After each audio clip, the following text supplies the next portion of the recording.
8 महीने पहले दीपेंद्र जी ने हमारे से वादा किया था समझौते का, टाइम पे आके मुकर गए। जब उन्होंने वादा किया, मैंने तो उनको नहीं कहा, उन्होंने मेरे को कहा, उन्होंने मेरे को बुलाया। ध्यान देने योग्य बात है, मैंने उनसे डिमांड नहीं की, उन्होंने मेरे को बुलाया और ये कहा भाई कुरुक्षेत्र आपकी है।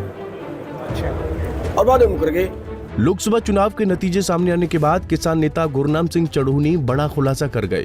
यमुनानगर पहुंचे गुरनाम सिंह ने कुरुक्षेत्र लोकसभा सीट को लेकर कांग्रेस सांसद दीपेंद्र सिंह हुड्डा से हुए समझौते का जिक्र किया और कहा कि चुनाव से पहले ही दीपेंद्र हुड्डा ने मुझे कुरुक्षेत्र सीट से कांग्रेस की टिकट दिलाने का भरोसा दिया था, लेकिन चुनाव की घोषणा होते ही दीपेंद्र हुड्डा अपने वादे से मुकर गए। चढ़ूनी ने इस मौके पर कुरुक्षेत्र सीट पर इनेलो प्रत्याशी अभय चौटाला को समर्थन देने के पीछे यही कारण भी बताया। ऐसा है जी, सवाल करने वालों का तो सवाल करना ही काम है। देखिए, जब कांग्रेस ने हमारी बात नहीं पूछी और आम आदमी पार्टी ने हमारी बात नहीं पूछी, तो हम घर जाके उनका समर्थन दें उनका, क्या ये जायज़ है? और दूसरी बात, 8 महीने पहले दीपेंद्र जी ने हमारे से वादा किया था समझौते का, टाइम पे आके मुकर गए। हम क्या करें? अब इल्ज़ाम लगाने वाले तो जो है, इनको इल्ज़ाम लगाने वाले ये कह रहे हैं कि चढ़ूनी साहब ने जो है कांग्रेस के टिकट की डिमांड की थी, लेकिन वो पूरी नहीं की, इसके बाद इन्हें लोग को समर्थन दिया। ये मान लीजिए इसमें क्या गलत कर दिया?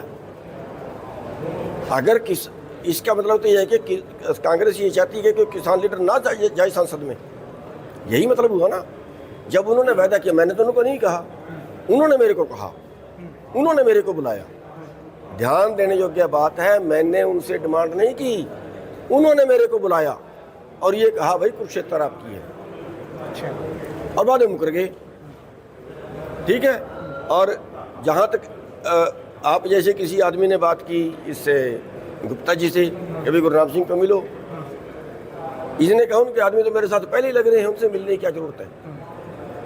तो क्या फिर हम जबरदस्ती जाए उनका समर्थन करने के लिए? लोग बेचारे कमरे में बैठे हैं, फेसबुक पे पेल रहे हैं, वो बस ज्ञानी बन जाते हैं, क्या करें? बता दें कि लोकसभा चुनाव के नतीजे आने के बाद अब नेताओं की पीड़ा खुलकर बाहर आ रही है। चुनाव के मद्देनजर राजनीतिक दलों के नेता कहीं भीतरघात के आरोप लगा रहे हैं तो कहीं टिकट न मिलने की नाराजगी दिखा रहे हैं। इसी कड़ी में अब किसान नेता गुरनाम सिंह चढ़ूनी ने भी बड़ा खुलासा करते हुए हरियाणा की राजनीति में नई चर्चा को जन्म दे दिया है। हालांकि कुरुक्षेत्र सीट को लेकर चढ़ूनी से हुए तथाकथित समझौते पर अभी तक दीपेंद्र हुड्डा की कोई प्रतिक्रिया सामने नहीं आई है। देखना होगा कि चढ़ूनी के खुलासे पर दीपेंद्र हुड्डा की क्या प्रतिक्रिया रहेगी। यमुनानगर से परवेज खान, पंजाब केसरी टीवी। हमसे जुड़े रहने के लिए हमारे YouTube चैनल को सब्सक्राइब करें और नई वीडियो की नोटिफिकेशन के लिए बेल आइकॉन को दबाएं। अगर आप ये वीडियो Facebook पर देख रहे हैं तो लाइक जरूर करें और ज्यादा से ज्यादा शेयर करें। धन्यवाद।